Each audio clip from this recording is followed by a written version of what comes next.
Tema kita tentang renewing minds, memperbaharui pikiran tuh gampang-gampang susah ya Bapak Ibu ya. Kenapa? Karena kita terbiasa di zona nyaman kita. Kita terbiasa hidup kita tuh slow, santai, sesuai aja. Tapi di mana kita ada masalah, baru biasanya kita berubah pikiran. Begitupun kita Bapak Ibu ya. Terkadang kita mau percaya Kristus tuh pahit di awal, seperti kita minum obat. Benar ya Bapak Ibu ya, kita minum obat pahit.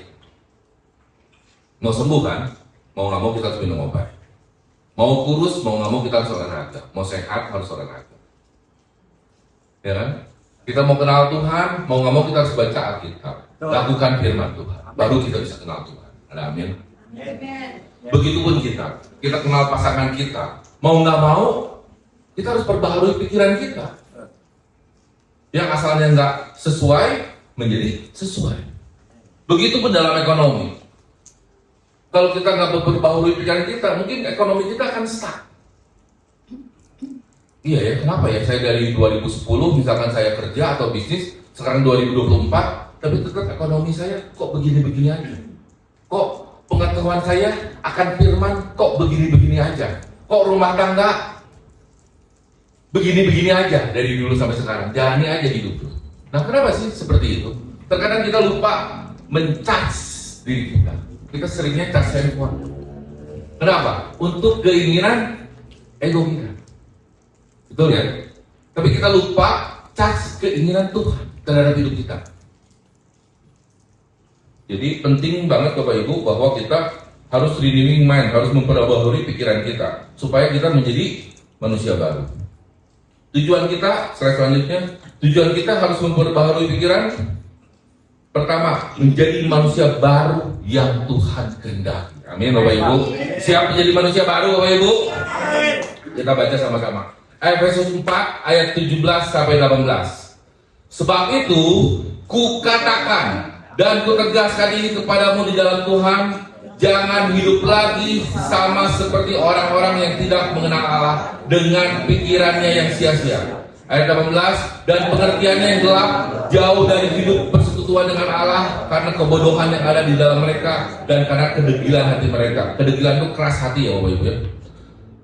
Ayat 17, pikiran kita sia-sia. Banyak di antara kita nggak berkembang di keluarga, di ekonomi kita, di kehidupan sosial kita, di kerohanian kita, karena pikiran kita yang sia-sia. Bayangin Bapak Ibu, di kitab Efesus ini, Rasul Paulus itu nulisnya di dalam penjara. Dia seorang Farisi yang punya kuasa, zaman dulunya, punya kuasa. Tapi dia rela ikut Yesus. Dia rela dari orang penganiaya Bapak Ibu ya, menjadi yang teraniaya. Nah, kita pun harus seperti itu Bapak Ibu. Kita harus siap. Kalau mau ikut Yesus tuh nggak bisa pikiran kita tuh nggak bisa. Kita harus panas terus, harus on fire terus. Jangan di zona nyaman. Keluar dari zona nyaman itu. Contoh Rasul Paulus menulis kitab Efesus di dalam penjara. Tapi dia bisa masih bisa memberkati semua dari kita. Luar biasa. Nah kita kalau ada masalah di keluarga atau di ekonomi, ya Tuhan inilah nasib saya. Ya nggak begitu. Kita harus seperti Yesus, meninggalkan zona nyamannya, diturunkan oleh Allah, turun ke dunia. Nah kita pun harus seperti itu ya. Semua di dalam ekonomi, keluarga dan lain sebagainya. Jangan sampai pikiran-pikiran yang membuat sia-sia, saya berbuat baik juga sama keluarga saya atau sama anak saya atau sama sesama, nggak membuat mereka berubah kok. Nah itu, terkadang kita begitu, transaksional, tanpa kita sadari loh. Kita tuh percaya ke Tuhan, keluar gereja, transaksional lagi. Di rumah, transaksional lagi. Ingatnya berkatnya hanya kesehatan yang baik, istri yang baik, suami yang baik, anak yang keren, lulus kuliah, taat sama orang tua. Itu bagi kita tuh berkat. Itu apa bedanya kita sama orang dunia? Tahu berkat yang sesungguhnya Bapak Ibu? di mana hati dan pikiran kita memberi untuk Tuhan. Itu berkah. Amin. Tepuk tangan untuk Tuhan. Jadi jangan disamain dengan pola pikir dunia bahwa berkat itu, oh kalau kita sehat, hidup kita baik-baik saja, hidup kita di zona nyaman nih, keluarga oke, keuangan oke, kesehatan oke, kita diberkati oleh Tuhan. Yuk kita ke gerejanya biasa-biasa aja, standar-standar aja. Lah, itu yang bukan pengikut Tuhan pun begitu. Banyak yang jauh lebih diberkati sama kita. Nah, kita yang sebagai tentara Tuhan, harusnya kita sadar kita hidup sudah dianugerahi oleh Tuhan. Amin. Waktu yang sudah diberikan oleh Tuhan sama. Amin. Kita udah dikasih keluarga, anak yang luar biasa, persekutuan gereja yang luar biasa ini. Kita harus seperti Paulus, kita harus seperti Yesus, dobrak zona nyaman kita. Amin. Dobrak zona nyaman itu. Pikiran sia-sia yang nggak bisa kita kontrol. Amin. Ngapain kita harus pedulikan? Kita nggak bisa loh mengubah istri kita atau suami kita. Setuju ya Bapak Ibu? Nggak bisa. Anak kita pun kita nggak bisa ubah. Kita hanya bisa memberitahu. Pendeta kita, teman-teman gereja di sini nggak bisa kita kontrol. Rekan bisnis, rekan kerja kita bisa kita kontrol? Nggak bisa. Tapi terkadang manusia itu selalu terjebak dengan situ. Terjebak lagi. Ayo kita jangan sampai hidup kita tuh sia-sia ya Bapak Ibu ya. Kita pikirin diri kita sama Tuhan, kita perbaiki aja terus. Supaya kita semakin bernilai di mata Tuhan. Bukan di mata manusia, di mata Tuhan. Amin. Lama-kelamaan kita, orang lain di sekitar kita pun kita tahu kok nilai hidup kita itu seperti apa. Oh ini loh, murid Kristus tuh. Oh ini loh, anak Tuhan tuh. Kita harus seperti itu Bapak Ibu. Kita harus seperti itu. Jadi pikiran sia-sia, jangan take and give terus. Ini manusia itu tahu tapi take and give lagi. Ujung-ujungnya seperti itu terus. Jangan Bapak Ibu, ingat ya, berkat terbesar kita tuh kalau kita memberi hidup kita seperti Yesus, seperti Paulus. Itu harus selalu ingat. Kalau ada orang yang mengecewakan kita, puji Tuhan, saya anak Tuhan. Hidup saya memberi, bukan menerima. Bukan. Ada orang, siapapun itu mengecewakan kita, nggak sesuai dengan ekspektasi kita, nggak apa-apa. Memang tugas kita memberi. Jadi pikiran kita yang aneh-aneh, yang membuat kita overthinking, nggak jelas, akhirnya habis waktu itu oleh pikiran-pikiran kita yang nggak jelas. Ya, saya ingin kita semua yuk belajar sama-sama. Saya juga belajar Bapak Ibu. Bukan berarti saya paling hebat, enggak. Sama-sama kita belajar. Yang pertama, pikiran kita nggak boleh sia-sia. Yang kedua, pengertian yang gelap, jauh dari hidup persekutuan dengan Allah. Nah, jadi kita sering segala sesuatu yang berhubungan dengan kita pakai pola pikir kita. Ingat ya Bapak Ibu ya, pola pikir kita tuh nggak benar. Yang benar hanya Yesus. Tepuk tangan untuk Yesus. Nggak ada koma. Yesus koma nggak ada. Yesus yang benar. Kita sepintar apapun Bapak Ibu mau lulusan S3 Amerika pun saya nggak peduli. Yesus yang paling benar. Amin, Pak. Jadi kalau kita udah pakai pergaulannya dengan Yesus, biarpun kita lagi olahraga, biarpun kita lagi bekerja, biarpun kita lagi nongkrong dengan besi kita, gitu ya, yang akan kita lakukan apa? Yesusnya ada di situ. Jangan Yesus ditinggalin loh Ibu, nggak boleh. Supaya apa? Supaya hal-hal itu yang positif. Kita tuh terang. Jangan sampai gara-gara ini bukan sama teman gereja, ini sama besti kita. Kita ngobrolinnya yang sesuai dengan keinginan mereka aja. Enggak. Tugas kita bukan menyenangkan sesama. Tugas kita menyenangkan Tuhan. Amin. Ingat ya, tugas kita menyenangkan Tuhan. Jangan sampai kita di dunia mainnya dua kaki. Jadi penting Bapak Ibu ya, kita menjadi manusia baru tuh yang Tuhan kehendaki ya. Amin. Selalu ingat Rasul Paulus, Musa, mereka hidup di zona nyaman, seorang pangeran, tapi mereka mau ikut Tuhan, belajar untuk menyenangkan Tuhan, bukan menyenangkan egonya. Oke? Karena kalau kita senang menyenangkan ego kita, lama kelamaan apa? Tuhannya kecil, kita yang semakin besar. Amin ya. Amin. Saya tadi ngomong sama kakek sama nenek. bahwa di hati kita tuh, ini saya selalu ulang-ulang terus nih, bahwa di hati kita tuh harusnya isinya hanya Tuhan, nggak boleh ada yang lain. Manusia, orang yang kita cintai ada di hati kita, pasti suatu saat mereka mengecewakan, apalagi uang kita disimpan di hati kita, uang kita keambil, sedih tuh kita, stres tuh kita, bestie kita disimpan di hati kita. Pas dia mengecewakan kita, gak sesuai dengan ekspektasi kita, sedih itu kita. Jadi saya pengen yuk Bapak Ibu, kita semua belajar menjadi manusia baru. Amin. Merdeka Bapak Ibu menjadi manusia baru itu. Merdeka, tepuk tangan untuk Tuhan. Jangan kecil ya hati kita Bapak Ibu ya, yuk kita sama-sama belajar. Kita beruntung, udah punya sama-sama gereja di Rock Cipanas ini. Sangat beruntung. Gak semua loh seberuntung kita. Amin. Betul, nggak semua loh mempunyai komunitas yang positif seperti kita. Betul. Saya dulu juga kalau nyanyi waktu awal-awal ke gereja tahun pertama, ini ngapain Pak Ambil ya?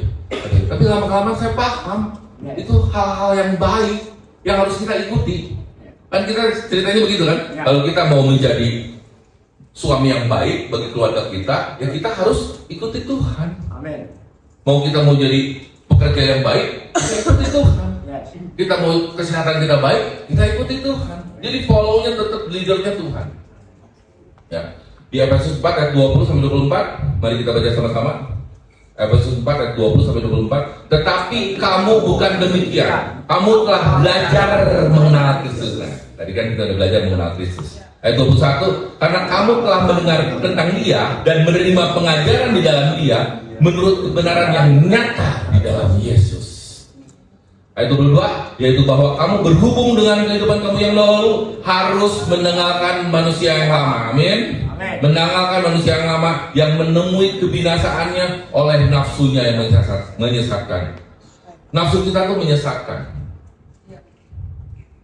Apa sih yang membuat kita senang di dunia ini? Lama-lama bosan juga. Lama-lama kita akan mengalami, oh ini loh, udah punya uang banyak kok gini-gini juga gitu. Oh ini loh, keluarga kita. Ujung-ujungnya hati kita masih kosong. Yang bisa memenuhi kita hanya hatinya Tuhan. Percaya Bapak Ibu? Semua yang ada di dunia ini itu fana. Itu enggak sementara banget. Makanya Rasul Paulus bilang di Filipi 3 ayat 7 sampai 8, semuanya dulu kuanggap untung. Sekarang kuanggap rugi karena pengenalanku akan Tuhan. Amin. Jangan ragu-ragu Bapak Ibu, kalau Bapak Ibu sekarang misalkan, oke saya pengen sukacita. Misalkan sukacitanya di sana, saya pengen sukacita. Saya udah punya uang, tapi kok sukacitanya maju mundur. Setuju ya Bapak Ibu ya? Karena kan kalau kita sehat, Januari kita sehat senang. Februari kita sakit, mundur lagi. Januari kita punya uang, maju nih Februari ini punya uang. Tahun 2000 tahun depan masih punya uang. Uang kita hilang, diambil, ditipu kan atau lain sebagainya, mundur lagi loh. Kalau hati kita isinya uang, setuju ya? Mundur lagi. Keluarga kita yang kita banggakan misalkan maju, anak kita, wih hebat tuh prestasi SMP-nya, SMA-nya jeblok misalkan jalannya, mundur lagi sukacitanya. Bener ya? Suami istri kita kagumkan bersama, maju mundur, betul ya? Tapi kalau dalam Tuhan, Bapak Ibu, cari sukacita dan damai sejahtera dalam Tuhan. Amin. Awalnya gini, malas untuk bergerak. Satu, capek, duduk dulu. Aduh ini suami marah-marah, berdiri lagi, ingat Tuhan, maju lagi. Istri marah-marah, duduk lagi. Ingat Tuhan lagi, ingat lagu gereja, ingat firman Tuhan lagi, ingat saat teduh lagi, ingat doa lagi, berdiri lagi. Betul kan? Proses, maju lagi. Yang nggak enak tuh prosesnya, luar biasa prosesnya, sangat luar biasa kan? Alkitab, Yesus ingin bahwa kita tuh selalu terhubung dengan Yesus. Jangan sampai kita hanya di gereja aja Yesusnya, atau pas komsel doang. Setiap situasi praktekkan. Amin. Saya lagi olahraga, gym. Tuhan, ini bukan buat badan saya bagus, Tapi ini buat Tuhan, biar badan saya sehat, biar saya bisa melayani Tuhan dengan maksimal, biar saya bisa bersukacita bersama Tuhan, biar saya bisa memberi damai sejahtera bersama Tuhan. Tangannya Tuhan. Jadi begitu, kalau kita sehat untuk Tuhan, memuliakan Tuhan. Kita kaya untuk Tuhan, memuliakan Tuhan. Kita punya banyak teman untuk Tuhan, memuliakan Tuhan. Bukan untuk keluarga kita, bukan untuk diri kita sendiri, tapi untuk kemuliaan nama Tuhan. Begitu. Jadi kalau kita mau menjadi manusia baru, serupa dengan Tuhan. Amin. Tidak ada yang tidak mungkin. Jatuh, bangun lagi. Jatuh, bangun lagi. Kok King ngerti perasaan saya? Ngerti. Kita juga udah kok melewati itu semua. Berdarah-darah, iya. Tapi bersama dengan Tuhan, kita sukacita. Kita bernyanyi bersama Tuhan. Kita tidak sendiri, Bapak Ibu.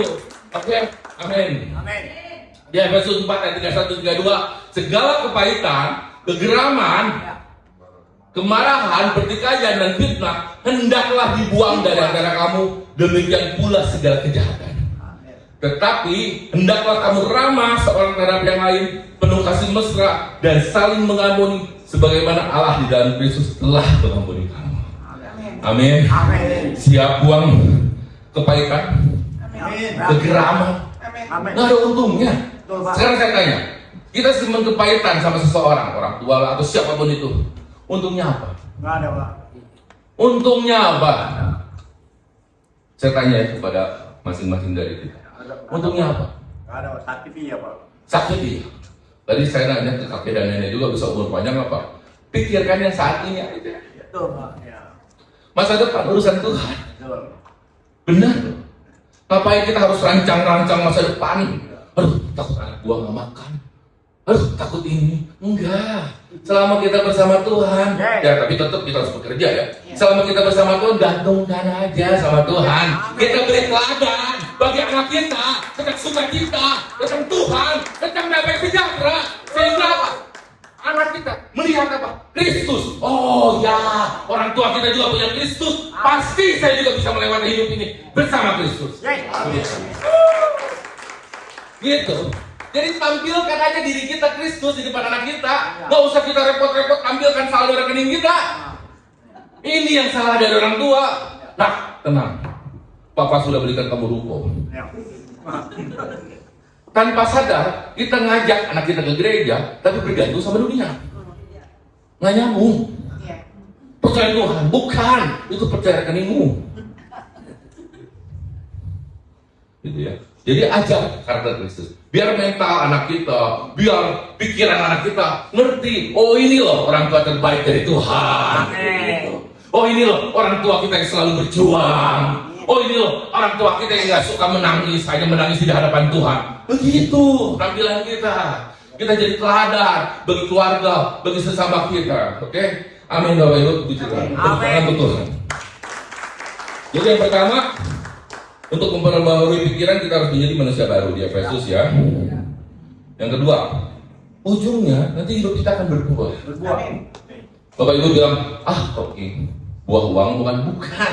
Itu bunga bank. Buah apa? Bukan. Hidup berbuah bersama Tuhan seperti apa? Galatia 5 ayat 22-23. Tetapi buah roh ialah kasih, sukacita, damai sejahtera, kesabaran, kemurahan, kebaikan, kesetiaan, ayat 23, kelemah lembutan, penguasaan diri, tidak ada hukum yang menentang hal-hal itu. Amin. Jadi buah roh itu kan ada orang bilang, bertumbuh di gereja dan berbuah. Berbuah bukan berbuah uang Bapak Ibu. Gereja bukan perusahaan yang harus kita yang tampil, Yesus yang di bawah. Enggak, Yesus tetap yang di atas, kita di bawah. Dari buah yang kita hasilkan selama kita beribadah bersama Tuhan, ini Galatia 5 ayat 22-23, kita mempunyai kasih yang lebih, kita mempunyai sukacita dari Tuhan yang nggak Januari on off, nah. Amin. Tuhan aja kita berbuat salah berapa miliar penduduk setiap jam, Tuhan tetap sukacita memelihara kita Bapak Ibu. Betul ya? Betul. Dan tetap sukacita. Nah, sukacita itu harus kita teladani. Jangan hanya baca. Saya sukacita kalau saya dikasih istri saya jam. Mama baik. Istri paling seneng kalau bulanannya lancar. Amin. Papa baik, papa dari Tuhan, papa luar biasa dari Tuhan, luar biasa. Nggak sadar kita lagi menuju dunia. Harusnya, papa tuh tambah kasih, papa tambah sukacita, papa damai sejahtera. Rumah tangga aman nggak? Aman, Bapak Ibu. Nggak akan pusingin masalah bulanan. Ya, bulanan itu penting juga ya. Tapi kita nggak akan terlalu mentingin. Nah, terkadang kita berperkara di gereja, berperkara surga. Sampai rumah, surganya hilang. Perkara dunia yang kita perangin. Nah itu. Jadi penting Bapak Ibu, bahwa, oke, thank you Pak Ibu. Hidup berbuah tuh, kasih kita bertambah seperti Kristus, sukacita kita bertambah seperti Kristus, damai sejahtera kita bertambah seperti Kristus. Amin ya. Amin, Pak. Jadi kalau di rumah kita atau di gereja kita kasihnya semua bertambah, kesabarannya bertambah, murah hatinya bertambah, puji Tuhan. Kita harus jadi berkat buat sesama kita, buat gereja-gereja yang lain. Amin. Yuk kita baca firman, kita lakukan firman. Bener kita tambah naik level dalam buah rohnya. Wow, luar biasa. Dan buah roh itu Bapak Ibu jangan kayak saya dulu ya, Pak Ampi, saya kasih ibunya. Sukacita, ya ada, kadang enggak saya. Damai sejahtera kayaknya belum Pak Ampi. Kesabaran ada loh, saya luar biasa sabar. Kata Pak Ampi, berarti lu belum punya buah roh. Karena buah roh itu satu. Ya.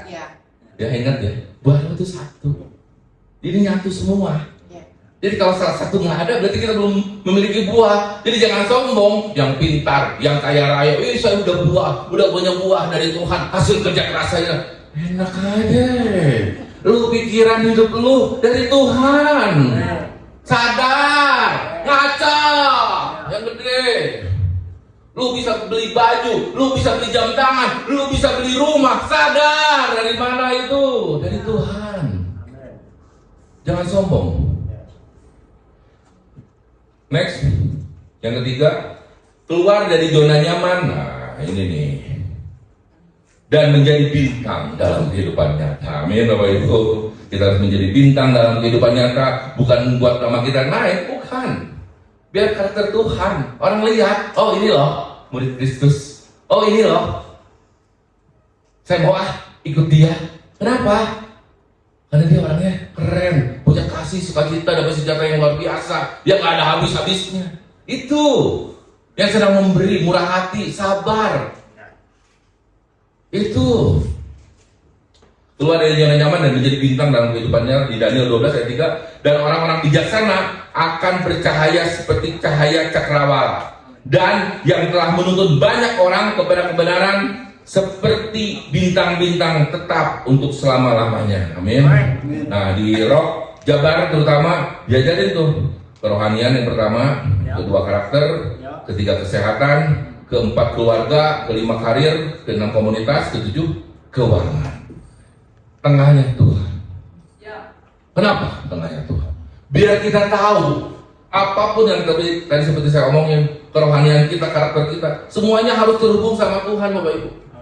Harus terhubung. Jadi kalau Bapak Ibu bilang, oke enggak, karakter saya terhubung karena ilmu pengetahuan yang saya dapatkan di sekolah, belum benar. Tapi sekolah saya di Amerika, bodoh amat, belum benar. Semua hidup kita dasarnya firman Tuhan. Amin. Titik, nggak boleh ada yang lain. Berdasarkan guru saya, Ibu Stella Kristi misalkan, enggak, semua berdasarkan Tuhan. Jadi kerohanian kita dasarnya firman Tuhan, Yesus Kristus. Karakter berdasarkan firman Tuhan. Karakter Kristus. Bosan, saya ngerti karakter Kristus, praktekkan. Makanya gereja masih ada, berarti kita belum serupa dengan Kristus, Bapak Ibu. Kalau kita semua sedunia udah serupa dengan Kristus, ya udah gereja tutup guys. Jadi penting Bapak Ibu ya, karakter kita perbaharui hari demi hari. Perbaharui terus, perbaharui. Saya senang di ajaran Jawa Barat ini bahwa kita tuh bukan hanya rohani aja, tapi karakter kita pun harus diberesin, kesehatan kita. Yang ketiga kesehatan. Jangan sampai kita rajin berdoa, rajin ibadah, tapi kita lupa akan kesehatan kita, Bapak Ibu. Tanpa sadar kita lagi mencintai Tuhan juga, lagi nggak respect sama Tuhan. Saya juga baru tahun ini rajin olahraga. Dulu nggak suka. Saya benci, tapi saya tahu Saya harus menjadi bintang buat Tuhan. Saya harus menjadi teladan buat sesama saya. Rasa mager saya scroll TikTok tiap hari. Udah. Sekarang saya patokin Instagram, TikTok 1 jam satu hari. Sisanya fitness, Muay Thai. Puji Tuhan, 20 kilo turun. Amin. Semua karena Tuhan. Yuk kita belajar, berproses. Sakit gak waktu saya pertama kali itu? Sakit Bapak Ibu. Waduh, di treadmill 10 menit juga. Aduh Tuhan. Tapi pas turun di treadmill, kok gak berubah ya Tuhan? Tetap kunci tuh saya. Nah itu, kita tuh dalam Tuhan tuh berproses. Jangan instan, gak ada instan. Gak ada. Nah kita tuh seneng ya dalam rumah tangga, dalam ekonomi semuanya instan. Semuanya sesuai dengan keinginan kita. Kita timeline, 1 bulan harus beres, 2 bulan harus beres, 3 bulan harus beres. Nggak bisa begitu Bapak Ibu. Berproses. Ya bersyukur kalau Bapak Ibu punya timeline seperti itu. Cuman dalam artian kita tuh berproses. Berproses. Dalam Tuhan. Jadi kesehatan pun kita, tolong Bapak Ibu, jangan terlalu banyak mager juga ya. Yuk kita belajar, berolahraga. Hampir tiap hari kita berolahraga, itu bagus. Pikiran kita juga menjadi lebih cerah, lebih luar biasa dalam Tuhan itu. Amin. Yang keempat, keluarga. Jangan lupakan juga keluarga ya Bapak Ibu ya. Jadi dalam keluarga pun jangan pakai sistem hukum SOP keluarga, SOP perusahaan sama dengan SOP keluarga ya enggak. Dasar firman Tuhan. Amin. Saya percaya di Rock Cipanas luar biasa. Karir, pekerjaan. Kalau ekonomi kita lagi pas-pasan pun, Tuhan terima kasih ya atas berkat. Terima kasih. Ucap syukur selalu. Apapun yang kita dapatkan, 1.000 rupiah, 2.000 rupiah per hari kita, 20.000 rupiah, ucapkan syukur. Jadi kalau Bapak Ibu pernah nanya ke saya, koking enak sih udah. Oh enggak, saya pernah 2 tahun, 2 sampai 3 tahun ya rennya. Hidup kita itu di bawah UMR jatuh. Rasanya nggak enak, nggak enak. Tapi kan bersyukur, kita nikmati. Kita nikmati. Dulu sebulan itu saya dapat kurang lebih 300.000 tahun 2002. Nikmati. Mah, Ren kata saya. Uangnya cuma segini nih. Ya udah kok. Kita makan ini aja, seminggu sekali kita makan pecel lelenya. Sisanya kita makan tahu dan tempe. Ya udah, nikmati. Enjoy. Bisa tuh. Yang penting apa? Bersyukur. Kita tahu kita punya Tuhan. Amin. Amin. Luar biasa. Kita tahu kita punya Tuhan. Kita harus belajar ke Abraham juga. Abraham dikasih Tuhan, nanti anakmu seperti pasir dan bintang di langit jumlahnya. Tahunya cuma Ishak. Apa kata Abraham kecewa? No. Betul? Abraham tetap memberikan segala yang dia punya untuk Tuhan. Nah begitu pun kita. Karir, komunitas. Nah, kita puji Tuhan udah punya komunitas gereja yang luar biasa. Tolong saling support satu dengan yang lainnya. Keuangan. Nah, ini nih yang sering banyak orang kalah di proses keuangan. Belajar Bapak Ibu. Tuhan tuh mengirimkan kita tuh wakil-wakil Tuhan tuh banyak. Kalau kita bermasalah di keuangan kita cari loh orang yang sudah berhasil di bidangnya. Kita belajar. Rendah hati. Ya kan? Tanpa sadar kita mempraktekkan firman Tuhan nggak? Mempraktekkan. Nggak gengsian kita. Belajar aja. Kenapa kok dia bisa sukses secara ekonomi? Belajar. Saya fitness pemula kan, waktu masuk ke gym, cooking, jangan kamu anggap kamu sukses ya, kamu tuh orang paling gak sukses di sini. Siap coach. Sit up 20. Taat. Saya mau ngelawan juga sebenarnya. Lu udah gua gaji, nyuruh gua lagi kata gua. Tapi saya sadar kita harus taat. Hidup orang beriman tuh taat. Coach bilang sit up 20, push up 20. Betul. Sit up, push up. Angkat beban nggak boleh. Di lari dulu katanya. Lari dulu, treadmill dulu. Lihat orang lain gini-ginian, saya masih gini. Tapi saya sadar harus taat. Setelah beberapa bulan fitness, dulu 10 menit, sekarang treadmill bisa 1 jam. Wah, itu kan proses kita terima, ketaatan kita terima, hinaan kita terima untuk energi kita supaya kita memuliakan nama Tuhan. Tangan berdoa. Ya saya harap sudah beres untuk bahasanya. Saya harap yuk kita praktekkan sama-sama Bapak Ibu. Tiada yang lebih hebat dari antara kita. Oh, Pak. Kita percaya Tuhan selalu ada di kita. Yes. Amin. Ya, jangan ditinggalin ya Tuhannya. Ingat ya, tolong kita pulang berhasil. Ada, Pak. Kita datang berhasil, pulang harus berhasil. Amin.